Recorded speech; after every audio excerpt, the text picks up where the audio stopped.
아멘. 오늘 여러분과 함께 나눌 말씀의 제목은요, 하나님의 기대와 두려움이라고 하는 제목으로 여러분과 함께 은혜 나눌 수 있기를 원합니다. 제가 미국에 머물렀을 때에 제가 방문해봤던 이 캘리포니아 미션이라고 하는, 설명드리면 약 한 250년 전에 미국 캘리포니아 제일 남단인 샌디에고부터 시작해서 북단인 샌프란시스코까지 그 길에 약 21개의 이 선교 센터가 세워집니다. 250년 전 서부 시대 때죠, 말하자면. 천주교 선교 센터입니다. 그 중에 제가 몇 군데를 가보았는데 제가 잊혀지지 아니하는 한 선교 센터가 있습니다. 그 이름은 카멜 미션이라고 하는 곳입니다. 저 화면에 지금 보이시는 곳이죠. 카멜 미션. 제 딸아이가 산타크루즈에서 공부를 했는데 그 밑에 조금 내려오면 이 카멜이라고 하는 조그마한 도시가 있는데 거기에 이 미션 센터가 있습니다. 약 250년 전에 세워진 곳이죠. 그곳에 갔을 때 여러 가지 전시물이 있었는데 그 중에 하나가 제 마음에 크게 다가왔습니다. 누군지 알 수 없는 한 수도사가 신었던 샌들입니다. 샌들. 낡은 샌들이에요. 그 샌들을 이렇게 보면서 제가 느낀 것이 있습니다. 그래, 이 샌들 신고 그 수도사님이 백사장 나가서 파도 타고 놀지는 않았을 거야. 이 샌들 신고 뭐 하셨을까 생각해 보니 수많은 이름 없는 인디안들을 찾아다니시면서 복음 전하셨을 것 같아요. 그들에게 예수 그리스도가 생명의 길이라고 알려주었을 것 같습니다.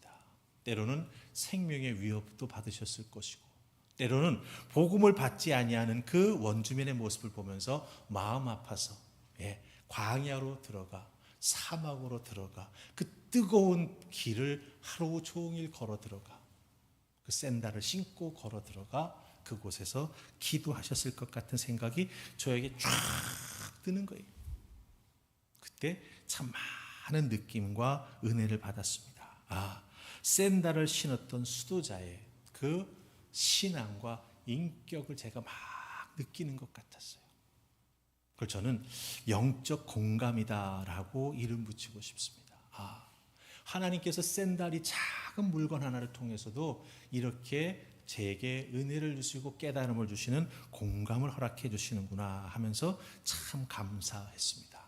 여러분, 우리 주님은요, 우리가 함께 읽은 성경 말씀을 통해서 말씀해 주십니다.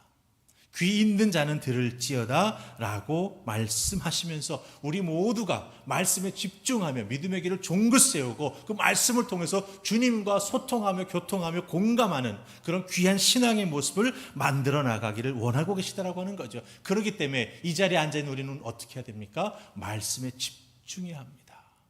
집중하면서 주의 음성을 듣고 거기에 아멘으로 공감하며 나아갈 때 우리 하나님께서 큰 하늘의 은혜를 허락해 주십니다. 특별히 성령님 우리 속에서 살아 역사하시면서 그 듣는 말씀을 조명해 주셔서 어떻게 됩니까? 나에게 들리는 하나님의 음성으로.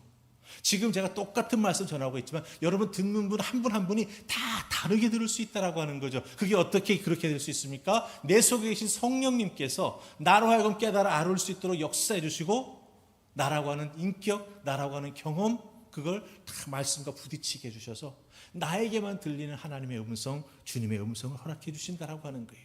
그 공감의 은혜를 우리가 다 붙잡고 말씀 앞에 나아가며 또한 예배자로 나아가게 될 때 참으로 큰 은혜가 우리에게 임할 줄 믿습니다. 특별히 오늘 읽은 말씀은 비유입니다. 비유는 다 아는 내용인데 거기에 우리 주님께서 뜻과 마음을 담아서 전하는 내용이죠. 그렇기 때문에 듣는 자가 다 다르게 해석할 수 있습니다. 과실을 키워보신 분들은 포도나무를 심어놓고 이렇게 한다는 것이 무슨 의미인가를 아실 수 있죠. 거기에서 느껴지는 놀라운 은혜가 있다라고 하는 거예요. 그 은혜의 공감에 나아가면서 오늘 주신 말씀을 통해 하나님께서는 나라고 하는 인생에 무엇을 기대하고 계시고 그 기대하시는 바에 내가 믿음으로 응답해 나아갈 때 두려움을 어떻게 극복해야 되는지 함께 은혜 나눌 수 있기를 원합니다. 자, 우리 첫 번째 살필 말씀은 2절 말씀입니다. 12장 2절입니다. 다 찾으셨습니까? 우리 2절 말씀 같이 읽습니다. 시작. 때가 이름에 농부들에게 포도원 소출 얼마를 받으려고 한 종을 보내니. 아멘. 자, 1절 말씀 보면은요, 이 부유한 사람인 것 같아요. 산을 사가지고 산을 다 정비를 했습니다.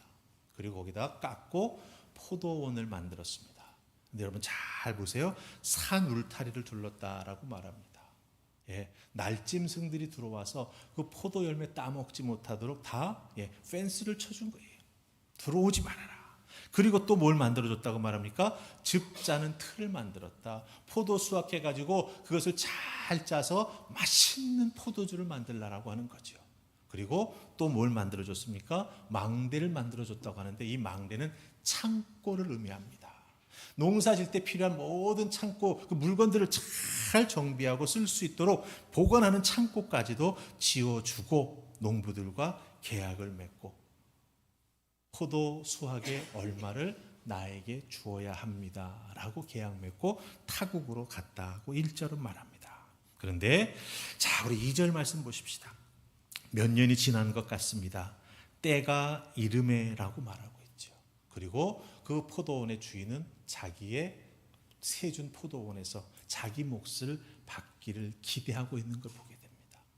이제 세 받을 때가 됐으니 내가 좋은 포도를 좀 받았으면 좋겠다. 이렇게 기대하는 마음으로 여기에 나아가고 있다라고 하는 거예요. 자, 여기서 우리가 살펴야 될 부분이 두 가지입니다. 첫 번째는 때가 이르매라고 하는 이 표현입니다. 당연히 포도 심어 놓으면 봄, 여름, 가을, 겨울 계절이 바뀌면서 포도가 익어서 딸 때가 오지. 예, 맞습니다. 그런데 여기서 말하는 때가 이르면은 그 때가 아니라고 하는 거예요. 단순히 계절이 바뀌어서 좋은 햇빛을 통해서 포도가 잘 익었다 그러니 따야 되겠다. 시간의 흐름, 계절의 변화에 따른 때가 이르매가 아니라고 하는 겁니다. 왜 때가 이르매라고 이렇게 강조하고 있느냐? 여러분들 레위기 19장 23절로 25절 말씀 보면은요, 하나님께서 율법을 주시면서 포도뿐만 아니라 과실나무를 심었을 때 첫 수확에서 자기가 먹을 수 있는 기간이 있습니다. 5년 기다리고 먹으라고 말씀하셨어요. 5년. 심었으면 열리자마자 빨리빨리 따먹어야 될 텐데, 그거 팔아서 돈 벌어야 될 텐데 하나님은 5년 기다렸다 따먹으라고 말씀하세요. 땅에 과목을 심거든 3년 동안 너희는 그것을 할례 받지 못한 것으로 여기에 먹지 말 것이요, 넷째 해에는 그 모든 과실이 거룩하니 여호와께 드려 찬송할 것이며 다섯째 해에는 그 열매를 먹을지니라고 말씀하셨습니다. 자, 때가 이르렀다라고 하는 뭐예요? 5년을 기다렸다라고 하는 겁니다. 5년을 기다렸다. 하나님이 정해주신 기한을 잘 기다려서 정말 맛있게 익은 포도를 먹고 싶은 기대감이 이 포도 주인에게 가득했다라고 하는 거예요. 하나님은 예수 그리스도의 구원의 은혜를 통해 우리에게 놀라운 축복을 허락해 주셨죠. 여러분 한 분 한 분에게 주신 우리 하나님의 은혜와 사랑이 참으로 큽니다. 이제 그 은혜를 받은 우리를 통해서 하나님 영광 받으시기를 원하신다라고 하는 거예요. 그게 바로 내게 임한 때가 되었다라고 하는 것입니다. 그런데 우리는 늘 생각하죠. 나 아직 부족한데, 나 아직 제대로 준비된 게 없는데. 아닙니다. 여러분은 이미 충분히 하나님의 은혜와 말씀과 훈련을 통해서 준비된 자들입니다. 때가 이르매 주님께서 들어 사용하실 수 있도록 준비된 자들이라고 하는 분명한 자의식과 신앙의 확신을 가지면서 삶을 살아가는 우리가 되어야 될 줄로 믿습니다. 그럴 때 우리 하나님께서 나를 향해 갖고 계신 그 기대하심, 그것을 이루어드리는 하나님의 자녀가 될 수 있다라고 하는 것이죠. 자, 그 다음에 우리 또 하나 살필 말씀이 있습니다. 바로 2절에서 소출이라고 하는 단어를 여러분 보시기 바랍니다. 소출. 이 소출이라고 하는 단어는 헬란말로 카르포스라고 하는 단어입니다. 카르포스. 소출이라고 하면 곡식이니 뭐니 다 포함될 것 같은데, 이 카르포스라고 하는 단어는 특별히 과일을 의미합니다. 과일. 예. 그러니까 포도 과일의 열매를 포도원 주인이 먹기를 간절히 기대하고 있었다라고 하는 거죠. 그런데 이 과일이라고 하는 카르포스라고 하는 단어가 여러분들 똑같은 단어가 요한복음 15장에도 쓰여요. 15장 그러면 무슨 말씀이 나옵니까? 1절로 7절에 예수님께서 자기 스스로를 나는 포도 원줄기다. 너희들은 가지야. 가지인 너희들이 나한테 잘 붙어서 나로부터 영양분을 공급받고 생기를 공급받아야 좋은 포도 열매를 맺을 수 있어. 라고 말씀하실 때 이 카르포스라고 하는 단어를 쓰셨어요. 그럼 이 요한복음 15장 1절로 7절에서 이 카르포스, 과일이라고 하는 의미는 무엇입니까? 원줄기에 잘 붙어 있어서 원줄기와 하나가 되어서 원줄기와 동일한 열매를 맺는 것이 된다라고 하는 뜻이에요. 내가 예수님께 잘 붙어 있어요. 그럼 원줄기 되시는 예수님을 통해서 영양분을 다 공급받음으로 말미암아 나를 딱 보면 누가 보이는 거예요? 예수님이 보이는 거예요. 여러분들 혹시 과일 농사 지시는 분들 중에 접 붙여 보신 분 계세요? 접 붙이는 이유가 무엇입니까? 원줄기에 좋은 것을 잘 공급받도록 나무를 딱 접 붙이는 거 아니에요? 마찬가지입니다. 이 소출이라고 하는 카르포스라고 하는 단어는 주님과 연합하여 하나가 되어서 주님과 동일한 열매 맺는 우리가 된다라고 하는 의미를 가지고 있는 것이죠. 그러니 때가 되어 기대하고 있는 포도 주인, 소출, 카르포스, 포도의 가장 좋은 열매를 먹기를 소망하는 그 마음이 하나가 딱 되어가지고 5년 동안 기다리고 이제 포도원 주인은 먹고 싶은 마음으로 가득 차 있다라고 하는 거예요. 그 포도원 주인의 마음이 바로 우리를 향한 하나님의 마음이 되신다라고 하는 것입니다. 하나님은요, 우리 한 사람 한 사람에게 막연한 기대를 하시지는 않습니다. 왜? 우리가 우리 주님, 원줄기 되시는 주님과 붙어 있는 그 모습이 다 다르기 때문이죠. 내 성격이 있고 내 감성이 있고 내 영성의 모습이 있지 않습니까? 그것이 다 벽돌 찍어내듯이 똑같지 않다라고 하는 말이에요. 그 다른 모습 가지고 원줄기 되신 주님께 착착착착 우리가 붙어 있을 때 거기서부터 공급받는 은혜와 우리 주님의 놀라운 능력을 우리들 속에 들어와서 다 다른 모습으로 열매 맺혀지게 된다라고 하는 거죠. 그 다양한 열매를 우리 주님은 기대하고 계시다라고 하는 거예요. 그런데 여기서 우리가 한 가지 생각해 볼 필요가 있습니다. 그럼 도대체 나같이 부족한 사람에게 우리 주님은 무엇을 기대하고 계실까? 도대체 내가 우리 주님의 마음에 어디가 딱 합격점을 받아가지고 나 같은 사람을 우리 주님은 기대하고 소출을 바라고 계실까? 주님이 나를 보시는 포인트는 어디에 있을까? 이런 생각을 해보게 됩니다.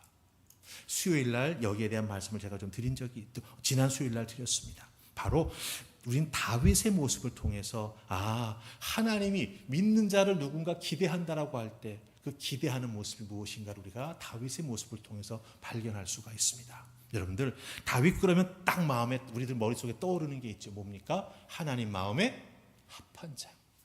하나님 마음에 합한 자는 다윗이라고 성경은 우리에게 말해줍니다. 사무엘상 13장 14절 말씀이죠. 앞부분에는요, 사울이 하나님의 말씀을 거역하고 잘못 행해가지고 하나님께서 사울을 포기하십니다. 하나님의 마음이 떠났습니다. 그런데 그 다음에 하나님의 마음에 맞는 사람을 하나님이 찾으셨는데 그가 누굽니까? 바로 다윗이에요.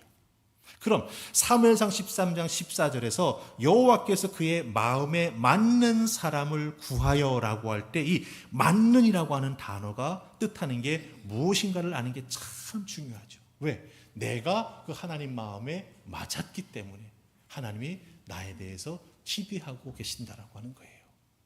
자, 그럼 이 맞는이라고 하는 말이 뭘까? 사무엘상 13장 14절에 보면 이 맞는이라고 하는 히브리 단어는 케라고 하는 K-E, 영어로 표현하자면 케라고 하는 전치사입니다. 이 뜻이 뭔지 아세요? 누군가가 두 사람을 이렇게 앞에 놓고 비교하는 거예요. 비교하는데 무엇을 비교하냐? 둘 중에 누가 나를 닮았나? 둘 중에 누가 나와 공통점이 많은가를 살펴보는 거예요. 그래가지고 나랑 가장 비슷한 사람, 나랑 가장 공통점이 많은 사람을 딱 선택하는 것. 그게 뭐예요? 바로 맞는이라고 하는 케라고 하는 단어가 가지고 있는 뜻이 된다라고 하는 거예요. 하나님께서 다윗을 케하셨습니다. 그랬더니 다윗에게서 하나님의 마음과 딱 맞아떨어지는 여러 가지 그 모습을 발견하신 거예요. 그래서 다윗을 선택하셔서 왕을 세우시고 다윗의 자손을 계속해서 이스라엘의 왕자를 주셨고 유다 지파가 거기서 든든히 세워지며 유다 지파를 통해서 누가 오시는 거예요? 예수 그리스도 메시아. 구원의 경륜이 다윗에서부터 쭉 흘러가는 거예요. 무엇으로부터 시작됐어요? 하나님 마음에 맞는 그 무엇에서부터 시작됐다라고 하는 거예요. 여러분 한 분 한 분도 그 하나님 마음에 맞는 그 무엇이 있습니다. 그것 때문에 여러분을 선택해 주셨고 여러분에게 기대하시는 것이 있고 여러분을 통해서 우리 하나님 열매 맺기를 원하고 계시다라고 하는 거죠. 그럼 우리 하나님 보시기에 다윗은 하나님과 그렇게 뭔가 딱 맞아떨어지는 공통점이 있었을까요? 첫 번째는요, 여러분 골리앗 잘 아시죠? 골리앗과 다윗이 처음 대면했을 때 어땠습니까? 다윗은 어린아이였습니다. 골리앗은 3m가 넘는 아주 정말 거인이었습니다. 막 조롱하잖아 이스라엘 군대들을. 그 소리를 딱 듣고 다윗이 정말 마음속에서 거룩한 울분을 토해냅니다. 너 하나님의 백성 군대를 모욕하는 너 창과 단창과 칼 가지고 나오는구나. 나는 이스라엘의 군대 하나님의 이름으로 내게 달려나간다. 그리고 물맷돌을 탁 집어들고 던지지 않습니까? 관자놀이를 뚫고 들어가 골리앗이 죽습니다. 무엇입니까? 거룩한 분노예요. 거룩한 분노. 하나님을 업신여기고 하나님의 백성들을 조롱하는 것 다윗은 참지 못했다라고 하는 거죠. 하나님은 공의의 하나님이십니다. 딱 통하는 게 있는 거예요. 그래서 다윗을 선택하셨습니다. 두 번째는요, 다윗은 찬양하는 사람입니다. 목청이 좋아서 음악적인 기교가 좋아서 하프를 잘 타서 찬양하는 사람이 아닙니다. 여러분들 사울 왕이 악령에 사로잡혀 가지고 굉장히 고통당한 것 아시죠? 그때 누가 찬양했죠? 다윗이 찬양했습니다. 그때 어떻게 됐죠? 그 악령이 꼼짝하지 못했습니다. 사울 왕이 거기서 평안함을 누릴 수가 있었습니다. 즉 찬양하는 다윗이라고 하는 의미는 무엇입니까? 다윗의 찬양은 능력 있는 찬양이라고 하는 거예요. 그 찬양을 통해서 하나님께 영광을 돌리고 있다라고 하는 거예요. 시편에 기록된 다윗의 시편의 내용들을 다 보시기 바랍니다. 고통 속에서도 하나님을 찬양합니다. 죽을 것 같은 상황 속에서 하나님을 찬양합니다. 그때마다 하나님은 은혜를 베풀어 주시고 응답해 주시고 다윗의 인생을 바꾸어 주셨습니다. 이런 놀라운 찬양의 모습이 있지요. 예, 우리 하나님은요 이사야 선지자 입술을 통해서 분명히 말씀하십니다. 이 백성은 내가 나를 위하여 지었나니 나를 찬송하게 하려 함이니라. 아멘. 예, 하나님은요 목청 좋은 소프라노 잘하는 그거 원하는 게 아니에요. 우리가 하나님의 이름을 찬양하며 하나님의 영광을 돌리는 찬양을 고백하며 선포하며 나아갈 때 그 찬양의 은혜와 능력이 나타나서 정말 병든 자가 치험을 받고 하나님의 영광이 드러난 놀라운 찬양의 귀한 모습이 나타나기를 원하고 계시더라고 하는 거죠. 그런 찬양을 기뻐 받으시는 분이 누구십니까? 우리 하나님이십니다. 그런 찬양을 불러 하나님께 영광을 돌리고 기쁘게 드렸던 사람이 누구입니까? 바로 다윗입니다. 찬양하는 다윗. 그렇기 때문에 제가 여러분들에게 찬양할 때마다 부탁하는 거예요. 뜨겁게 자기가 부를 수 있는 최고의 목소리로 간절함을 가지고 우리 찬양하자. 그럴 때 그 찬양의 은혜를 통해 우리들의 인생에 묶여있던 부분들이 해결함을 받고 취함을 받고 살아 역사하신 하나님을 만나게 된다라고 하는 것입니다. 세 번째도 있습니다. 다윗은요 인간적인 이익보다 하나님 말씀에 온전히 순종하는 것을 선택했습니다. 사울왕 죽일 수 있는 기회가 있었잖아요. 옷자락만 싹 자르잖아요. 그것마저도 마음 아팠던 사람이 누구예요? 다윗이에요. 하나님께서 기름 부어 세운 왕 내 손으로 손댈 수 없다. 내 이익보다 무엇을? 하나님의 말씀과 하나님의 은총 앞에 순종하는 다윗이었다라고 하는 그 모습을 그 마음을 하나님이 탁 잡아주신 거예요. 한 가지 더 있습니다. 다윗은요 하나님을 예배하는 것을 정말 귀하게 여기는 사람입니다. 예배에 진심인 사람이에요. 하나님의 언약궤가 블레셋밖에 뺏겼지 않았었습니까? 돌아오는 길에 여러 가지 스토리가 있었어요. 다윗이 그 언약궤를 다윗성 예루살렘으로 옮겨오고 싶어가지고 처음에는 마차를 만들어가지고 착 가지 않아요. 근데 말이 놀래 뛰니까 그 법궤가 떨어질 것 같으니까 누가 척 막아서죠? 우사가 막아섭니다. 근데 하나님이 그 우사를 치셔서 죽게 만드시죠. 실패했습니다. 하나님의 언약궤를 다윗의 장막에 갖다가 딱 옮겨놓고 하나님 앞에 예배드리고 싶은데 그 첫 번째 시도가 실패했어요. 얼마나 마음 아팠겠습니까? 그런데 여러분, 다윗은 그 마음 아팠다고 포기하지 않았습니다. 하나님의 언약궤를 옮기기 위해서 자기가 할 수 있는 최선의 노력을 다 했습니다. 큰 사건이 있었어요. 죽었지 않습니까? 마음 아프지 않습니까? 실망의 마음이 가득할 수 있을 수 있죠. 하지만 시편 30편 10절과 11절 보면은요, 이 다윗의 이런 마음을 다 이렇게 표현합니다. 여호와여 들으시고 내게 은혜를 베푸소서. 여호와여 나를 돕는 자가 되소서 하였나이다. 주께서 나의 슬픔이 변하여. 우사가 죽었잖아요. 하나님의 언약궤를 옮기고 싶어서 그렇게 정성을 다해서 준비했는데 그만 죽고 말았어요. 슬픔, 실망, 내 실수 때문이라고 하는 자책이 얼마나 많았습니까? 그런데 하나님의 도우심을 구하며 기도하며 나아갔을 때 하나님께서는 나의 그 슬픔을 변하여 뭐가 되게 해주셨다? 춤을 추게 해주셨어요. 여러분, 다윗이 그 언약궤를 옮길 때 어떻게 합니까? 6발자국 걸어가고 제사 드립니다. 6발자국 드리고 제사 드립니다. 에벳 오돔의 집에서부터 예루살렘 성까지 그 길이가 6발자국밖에 안 될까요? 엄청 멉니다. 근데 6발자국 걷고 하나님 앞에 제사 드립니다. 약식이 아니에요. 정말 짐승을 잡아 피를 흘리고 하나님 앞에 다 태워드리는 제사를 드렸어요. 그럼 수도 없이 반복되는 예배입니다. 왜 똑같은 것 또 드리지? 주변에서 쑥덕거릴 수 있어요. 하지만 다윗은 그것에 대해서 개의치 않았습니다. 하나님의 언약궤가 하나님의 성, 하나님의 장막에 들어가기 위해서는 이 제사 번거롭지만 내가 감당한다라면서 온몸으로 제사 드리며 나아갔을 때 하나님은 다윗의 그 예배드리는 모습, 제사는 진심을 보시고 다윗을 딱 선택하셔서 하나님 마음에 합한 자로 붙잡아 주셨습니다. 그 다음부터 다윗의 인생은 하나님 주시는 은혜와 축복으로 가득 찬 인생이 되었습니다. 이게 바로 합한 것. 이게 바로 우리를 향해 갖고 계신 하나님의 기대하심의 모습이 된다라고 하는 것이죠. 여러분들, 여러분 한 분 한 분 하나님 앞에서 하나님의 흠양에 받으실 수 있는 여러분의 귀한 모습이 있습니다. 다윗은 거룩한 분노, 능력의 찬양, 자기의 이익보다는 말씀에 순종하는 것, 예배를 가장 귀한 것으로 여기는 그런 모습, 하나님의 마음에 합한 것이 되었죠. 그래서 하나님께서는 다윗의 인생을 책임져 주셨다라고 하는 겁니다. 여러분 한 분 한 분을 향한 하나님의 기대하심이 있습니다. 나 부족해요, 나 연약해요, 뒤로 물러서지 마시기 바랍니다. 자꾸 물러서면요, 오늘 말씀 속에 나오는 대제사장 서기관과 똑같은 사람 돼요. 자, 이 예수님의 포도원 비유를 듣고 이 제사장과 서기관들은 어떤 반응을 보였는가 우리 좀 보십시다. 12절입니다. 12절 찾으셨습니까? 자, 같이 읽습니다. 시작. 그들이 예수의 이 비유가 자기들을 가리켜 말씀하신 줄 알고 잡고자 하되 무리를 두려워하여 예수를 두고 가니라. 아멘. 자, 보세요. 포도원 비유를 딱 듣고 이 비유는 지금 예수님이 우리 들으라고 하는 말씀이구나 딱 알았어요. 왜냐하면 이 포도원 비유는 이사야 5장에 그대로 나오기 때문이에요. 제사장 서기관이 그 이사야 5장의 말씀을 모르겠습니까? 알지요.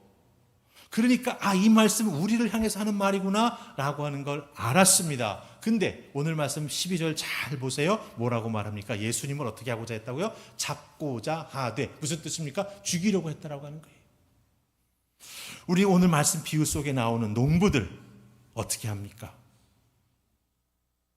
포도원 주인이 기대하고 있는 포도를 받기 위해서 종을 보낼 때마다 죽이지 않습니까? 아들까지 죽이지 않습니까? 그 똑같은 짓을 지금 비유를 알아들은 제사장과 서기관들이 하고 있다라고 하는 거예요. 알아들었는데 예수님을 죽이려고 해요. 알아들었으면 돌아서야지. 나를 향한 기대가 이것이구나라는 걸 깨달았으면 주여 나를 용서해 주시옵소서 돌아서야죠. 그런데 돌아서지 않고 죽이려고 했습니다. 이 모습은 뭘까요? 이 모습이 바로 12절에 나오는 두려워하다라고 하는 이 표현이에요. 두려워하다. 두려워하다라고 하는 말은 무슨 의미가 될까요? 하나님께서는 우리에게 두려워하는 마음을 주시지 않습니다. 디모데후서 1장 7절 뭐라고 말씀하십니까? 하나님이 우리에게 주시는 마음은 두려워하는 마음이 아닙니다. 하나님 우리에게 주시는 마음은 능력과 사랑과 절제하는 마음입니다. 그렇게 들었고 깨달아 알았을 때 어떻게 돼야 되죠? 내가 내 욕심을 내려놓고 주님의 말씀에 순종해 나아가겠구나라고 하는 절제와 사랑하는 모습으로 나아가야 되는데 제사장들과 서기관들은 두려워했습니다. 하나님의 기대에 자기 자신들이 못 미치고 있다라고 하는 것을 알았지만 예수님을 죽이려고 했던 가장 중요한 이유가 뭔지 아세요? 지금 이 상태가 그대로 유지되는 것이 인간 대제사장, 인간 서기관에게는 가장 좋은 것이기 때문에 이 상태가 가장 유지되는 게 예수님을 죽이려면 죽일 수 있고 자기들 마음대로 좌지우지할 수 있는 이 상태가 그대로 유지되는 게 가장 자기에게 이익이 된다라고 하는 거예요. 그렇기 때문에 마음이 찔려도 예수님 죽여야겠다라고 하는 마음을 가진 거예요. 하나님 두려워하는 것보다 사람을 더 두려워하는 모습으로 그들은 그 자리에 머물러 있고 말았다라고 하는 거죠. 이 인간의 가장 좋은 상태가 바뀌게 된다면 그 다음 나는 어떻게 되지? 여기에 대한 확신이 없기 때문에 두려웠던 것이고 예수님을 잡아 죽이려고 했다라고 하는 거예요. 여러분, 우리들의 모습은 어떻습니까? 우리들 가끔 우리 주님께서 나를 향해서 기대하고 계신 거 알지요? 근데 가끔 성도님들하고 얘기하다 보면은 그 부분에 대해서 받아들이지 못하고 두려움을 느끼는 분들이 많이 있어요. 내가 주님 손에 완전히 딱 붙잡혀서 사용받기 시작하면 내가 온전히 순종해야 되는데 나 그 온전한 순종에 대한 자신이 없다. 결국은 뭐예요? 지금 이 모습, 현재 모습 그대로 유지되는 게 교회에서도 그냥 좀 인정 좀 받고 세상에서도 좀 즐기고 왔다리 갔다리 왔다리 갔다리 다 요 마음 아닐까요? 네? 여러분, 이런 상태를 우리는 털고 주님 앞으로 한 발자국 더 가까이 나아가야 합니다. 여러분, 성경에서 하나님께서 우리에게 가장 많이 명령하시는 말씀이 뭔지 아세요? 성경 몇 번 통독하신 분들 가만히 생각해 보세요. 우리 주님이, 우리 하나님, 우리 성령님이 성경을 통해서 우리에게 명령하시는 말씀이 제일 많이 하는 게 뭘까? 기도해라? 전도해라? 강해져라? 거룩해져라? 아닙니다. 두려워하지 말라라는 말씀이세요. 목사님, 진짜인가요? 제가 이 말씀은 영화를 보고 말씀드리는 거예요. 미국에서 2006년에 만들어졌던 크리스찬 영화 Facing the Giants라고 하는 영화가 있습니다. 우리나라 한국에 들어오지 않았는데 거기 보면은 주인공이 그 주변에 있는 사람들에게 두려워하지 말라라고 하는 말이 성경에 365번 나온다고 이야기해요. 왜냐하면 우리 믿는 사람들은 하루에 한 번씩 이 말씀을 들어야 승리할 수 있기 때문이라고 말합니다. 근데 성경에는 실제로는 그만큼 나오지 않아요. 제가 검색을 해보니까 두려워하지 말라는 우리 개역 개정 성경에는 81번 나옵니다. 그러나 걱정하지 말아라, 염려하지 말아라, 두려워하지 말아라고 하는 말들, 비슷한 말들을 다 합치면 숫자가 쫙 올라가죠. 우리 주님께서는 우리 믿는 자들이 두려워하지 않기를 원하고 계시구나라고 하는 걸 알 수가 있습니다. 두려워하지 않으려면 어떻게 해야 되죠? 하나님 앞에 전폭적으로 순종해야 합니다. 나를 향한 기대하심을 깨달아 알고, 그래, 내가 그 기대하심에 온전한 소출을 내는 우리 주님이 기뻐 받으시는 열매가 되어서 원줄기 되시는 예수님께 이왕 붙을 거면 딱 붙자. 100% 붙자. 왜 자꾸 떨어졌다 붙었다 하냐. 그거 하지 말자. 이런 결단하며 나아갈 때 우리들의 인생의 두려움을 이기고 넘어서게 해주시고 하나님께서 승리를 허락해 주실 줄 믿습니다. 한 가지 부탁합니다. 두려움을 여러분의 자기 방패로 쓰지 마시기 바랍니다. 두렵다고 주님 앞에 고백하시기 바랍니다. 다윗은 고백했어요. 하나님, 저 정말 두려워요. 내 주변에 있는 적군이 나를 너무나 노리고 죽이려고 합니다. 내 영혼이 지금 막 땅속으로 기어 들어갑니다. 하나님, 저 두려운데 도와주세요. 그때 하나님 어떡하시죠? 다윗을 붙잡아 도와주셨습니다. 하나님의 기대하심, 그 기대하심에 합당하지 못한 나의 모습, 두려움으로 보편화되죠. 그러나 두려운 내가 하나님 앞에 손을 내밀 때 하나님께서 도와주신다라고 하는 분명한 믿음과 말씀 속에 그 귀한 모습을 갖고 확신을 나가면서 한 걸음 한 걸음 나아갈 때 여러분 한 분 한 분 하나님의 기대에 부응하는 믿음의 사람으로 세워질 줄 믿습니다. 여러분들 매일매일 주시는 말씀 묵상하시고 여러분들 또 한번 외치세요. 하나님을 믿기 위해서는 두려워하지 않습니다. 사탄아 물러갈지어다. 그때마다 하나님께서 용기를 주시고 힘을 허락해 주실 줄 믿습니다. 2024년 한 해만큼은 두려워 주저앉지 아니하는 여러분들, 하나님의 기대에 부응하며 믿음으로 성장해 나아가는 그 은혜가 있기를 주님의 이름으로 축복합니다. 아멘. 이제 우리 다 같이 하나 찬송 부르십시다. 아무것도 두려워 말라. 주 나의 하나님이 지켜주시네. 놀라지 말라. 겁내지 말라. 우리 주님 지켜주십니다. 이 찬송 부르고 우리 함께 기도하십시다.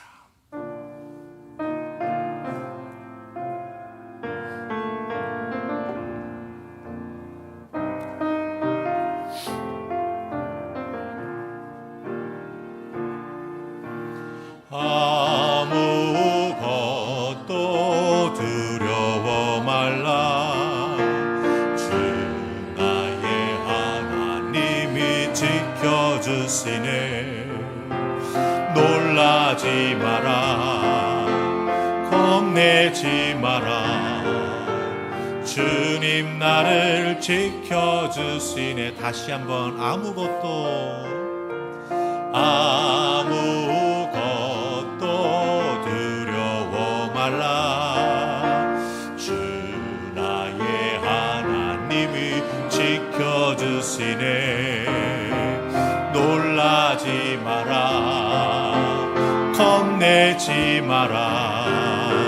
주님 나를 지켜주시네. 내 맘에 힘에 겨워 지칠지라도 주님 나를 지켜주시네. 세상의 험한 풍파 몰아칠 때도 주님 나를 지켜주시네. 주님은 나의 산성, 주님은 나의 요새, 주님은 나의 소망,